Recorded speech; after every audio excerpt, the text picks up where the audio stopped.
Every level of anime villain explained. Level 1, the power-hungry idiot. These are the most chaotic types of villains in this list. They don't care about goals, justice or revenge. They just want to fight, conquer and dominate.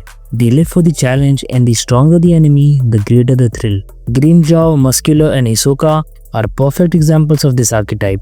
They are not shaped by trauma, nor do they get some tragic backstory to justify their madness, because they don't need one. They are the embodiment of ego without purpose, just pure instinct wrapped in arrogance. Muscular doesn't care if Deku is just a teenager. If you are strong, that's all the reason he needs to fight. Hisoka takes it even further. He is willing to invest years in nurturing Gon, not out of kindness, but out of obsession. He wants their next battle to be even more exciting. Now that's what I call dedication. These villains are entertaining, no doubt, but they are also hollowed, because behind all that bloodlust, there's nothing. No pain, no ideology, no redemption, just the primal hunger to destroy whatever stands in front of them. They are proof that not every villain needs a grand motive. Some are just adrenaline junkies. Level 2, the revenge-fueled villain. These villains are what happens when obsession takes human form. Their entire existence narrows down to a single mission, destroying the one who broke them or kill someone they love, and everything else fades into background. Naruto is packed with such villains. Sasuke's hunger and drive to kill Itachi was insane. He sacrificed everything to get stronger because no sane person volunteers to become a student of this creep lord. Obito delivered an Oscar-worthy performance and fooled the entire Narutoverse with his sarcastic personality. Scar from Full Metal Alchemist is another prime example of this category of villain. Eren also makes the cut. Wiping out 80% of humanity has to count for something, right? It's a bit hard to believe, but despite the mass killings, these villains don't hurt people unnecessarily or enjoy cruelty.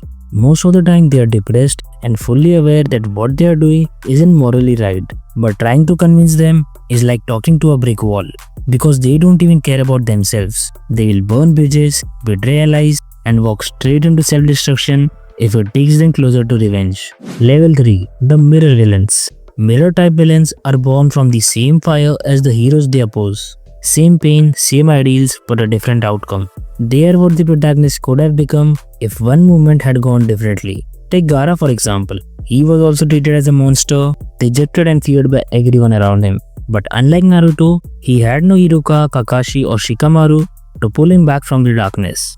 While Naruto found light through the people who believed in him, Gaara was left alone with this pain, consumed by the very hatred Naruto managed to overcome. When Naruto looked at Gaara, he didn't just see an enemy, he saw the version of himself he could have become if no one had ever reached out a hand. Reiner is another great mirror. Early on, Eren believed that he could never become like Reiner.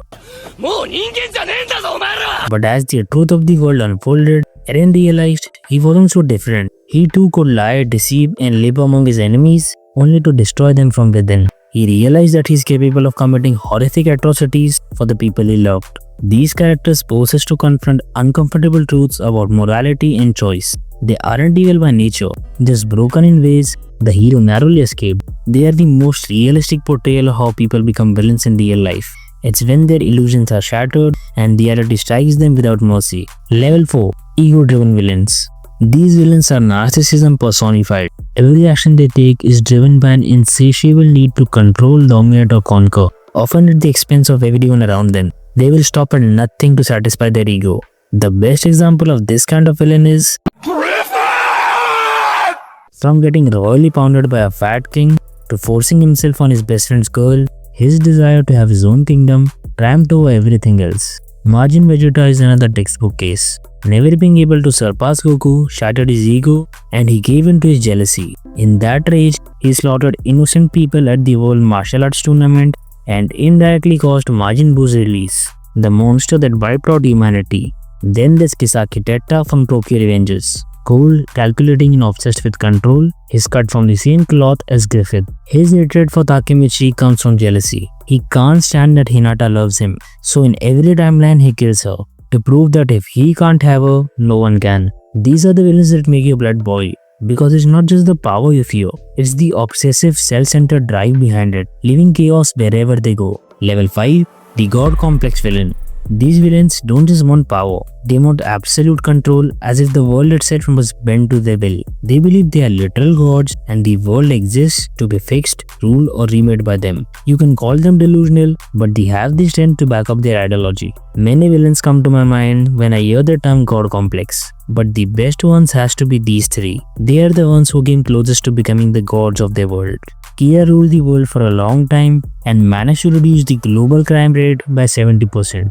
Aizen took down the 13 captains, stopped Ichigo's main theme, and became immortal. Madara stood alone against the nine-tailed beasts, multiple Hokages, and every shinobi in existence, and was ultimately defeated by shit writing. Pain may not be as cunning or charming as Aizen or Kira, but he shows us a total different side of the god complex. What happened to him and the people around him was cruel and unfair, and his plan to become a god actually made sense. By leaving the Tokno-Jutsu King speechless and delivering one of the best speeches in anime, Pain won our heart by becoming one of the most iconic anime villains of all time. That's the beauty of god complex villains. They aren't just evil for the sake of it.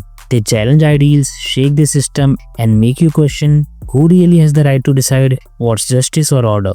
Whether they are charismatic manipulators like Aizen, justice-obsessed geniuses like Kira, or tragic visionaries like Pain and Madara, these villains stay with you. They are smart, terrifying, and unapologetically sure of themselves. Love them or hate them, god complex villains are unforgettable.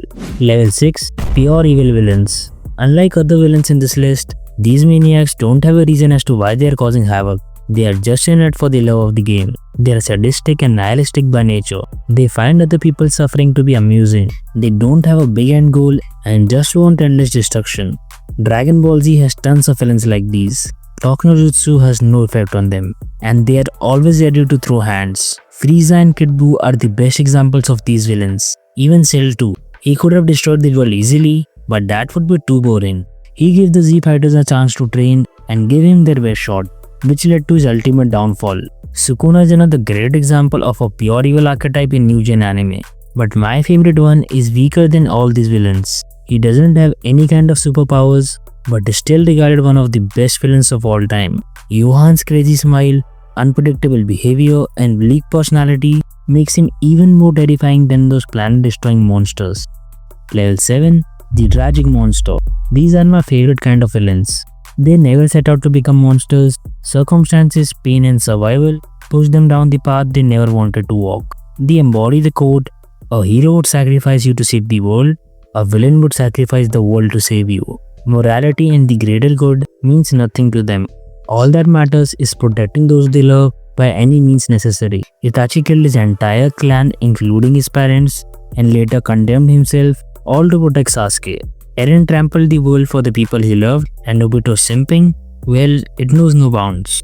What fascinates me about these villains isn't just their power, but the way they execute their plans with cold, calculated precision. They are not always the strongest, but their burning resolve combined with patience and careful preparation allows them to orchestrate some of the most unforgettable moments in all of anime. Watching them act feels disturbingly real. It's exactly how someone with nothing left to lose would actually behave, and that's what makes them unforgettable. Because deep down, you can't help but understand them. You see the monster they became and realize that in their place, you might have done the same.